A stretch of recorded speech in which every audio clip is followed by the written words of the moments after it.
ነብዩ ሲሞቱ በጣም አስደንጋጭ ነገር ነው የተከሰተው። ሰሃቦቹ እና እዚህ ያሉት የመዲና ሰዎች አንሳሮች ያው አሁን ነብዩ ሞተዋልና መሪ ያስፈልገናል ብለው እዚህ ቦታ ላይ ሐዲቅ ሰቂፈት በኒ ሳዒዳ የሚባለው ይሄ ቦታ ነው።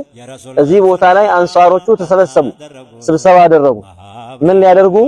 መሪ ለመሾም ማለት ነው። በቃ ነብዩ አለፉ አለይሂ ሰላቱ ወሰላም፣ ህዝቡ የሚመራን ሰው እናደርግ ብለው የመዲና አንሳሮች እዚህ ጋር ተሰበሰቡ። ሰይዱና አቡበከር ረዲየላሁ ዐንሁ ኸበሩ ሲደርሳቸው ከዑመር ጋር ሌሎችም ሰሐባዎች ሆነው መጡና እዚህ ቦታ ላይ ምን እያረጋችሁ ነው ሲሏቸው እንዲህ እያረግን ነው አሏቸው።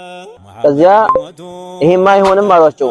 እንግዲያው ከናንተ አንድ አሚር ከኛ አንድ አሚር ይሁን አሉ። ከሙሃጅሮቹ አንድ አሚር ከአንሳሮች አንድ አሚር አሉ። ከዚያ አቡበከር ረዲየላሁ ዐንሁ ነገሯቸው። ነብዩ አለይሂ ሰላቱ ወሰላም አልአኢመቱ ሚን ቁረይሽ ብለዋል። ኢማሞች ኸሊፋዎች የሚደረጉት ከቁረይሽ ነው ብለዋል። አህሊያ ያለው እስካለ ድረስ ቁረይሾች ይቀደማሉ ብለዋል። ከዚያ እንግዲያው ብለው ሰይዱና አቡበከር ዑመር ተነሱና ለሰይዱና አቡበከር በቃ አንተ መሪያችን እንድትሆን እኔ ሙባያዓ አረጋለሁ አሏቸው።